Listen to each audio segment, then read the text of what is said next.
I want to thank the Chair for organizing this hearing today and all the witnesses for sharing their insight. I also want to thank my good friend from Texas for his question. Mr. Steinle, I was going to ask you if the President had reached out to you, but I decided not to do that because I assumed that, of course, he had done that, so I'm sorry that hasn't happened. I thank you for your courage in being here today, and I, too, hope this is just a beginning. And my question is to Ms. Vaughn. One of my concerns is I'm going to support H.R. 3009. I'm going to vote for it this afternoon. But it really has to be just a beginning because it targets about $800 million of money for law enforcement. And my concern, and I'd like you to speak to it, is it has to be just a first step because many times law enforcement, sheriffs and police chiefs are following the directive of a city council or a mayor or a county commission. And I think we have to go further upstream and withhold Tiger Grant money for road funding for sanctuary cities that decide to ignore federal law. I think we have to make the repercussions of a sanctuary city deciding to ignore federal law much more severe than H.R. 3009. Can you give any suggestions or thoughts in that regard? Well, again, I think a lot the language that's in the Davis-Oliver Act is very comprehensive in addressing this problem. I do agree with you that money talks. In many cases, these are not. In most cases, sanctuary policies are not something that law enforcement agencies ask for. They're imposed on them usually by political elected officials, and so. But money is a way to target them. We can come up with objective ways to define what a sanctuary is, and I think it should be a jurisdiction that does not comply with all detainers all the time for all types of people who are removable, whether they've committed serious crimes or not. And I do think that the policies of the Obama administration in enabling sanctuary jurisdictions and greatly restricting what ICE agents can do, despite the plain language of the law, also ought to be given attention through legislation from Congress, because we know that the administration is not going to make an effort. They've said as much. They're not going to address this on their own, and so Congress needs to reassert its constitutional authority over these matters. Thank you.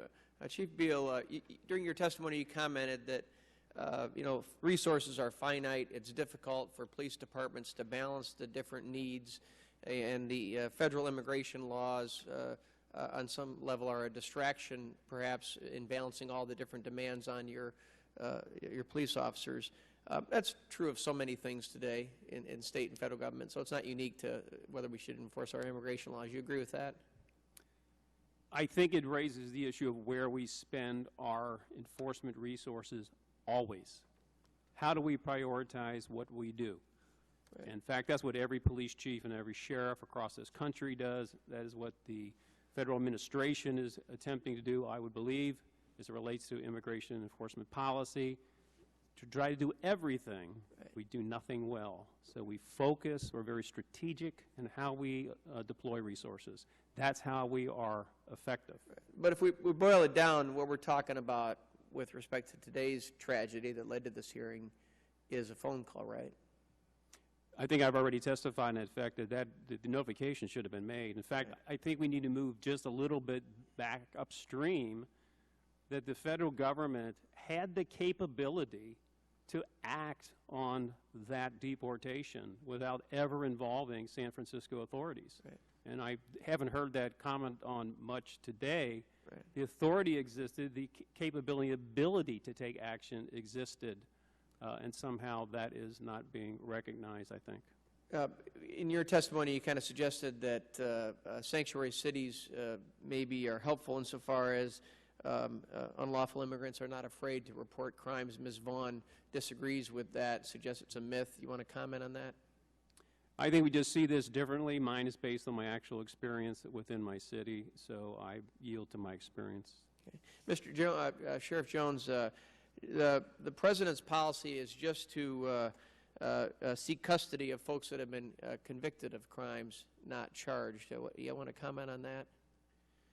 Well, I can say that the only vehicle for that to happen, the only vehicle for the federal government or ICE to be notified of that is the detainer process. And as I've tried to illustrate, the detainer process is not working. We are not able to honor ICE detainers for 1 second after the local charges are cleared. Now, if someone's sentenced to local time doing time in jail, then ICE can have a pretty decent idea, relatively accurate idea of when they're getting out. And for those folks, it might still be effective.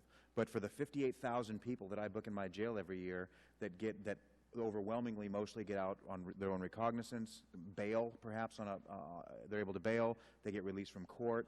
That happens with no notice or warning to ICE, and they do not have the ability to run down to the jail before I have to release them. Thank you, Sheriff. And Mr. Steinle, I'll close with this. I'm out of time, but the head of Amtrak apparently couldn't find time a few months back after the tragedy in Philadelphia to call the 8 families that were affected by that. So apparently there's a pattern and practice here in Washington of people not being considerate of the tragedies that affect our citizens. Thank you. I yield back.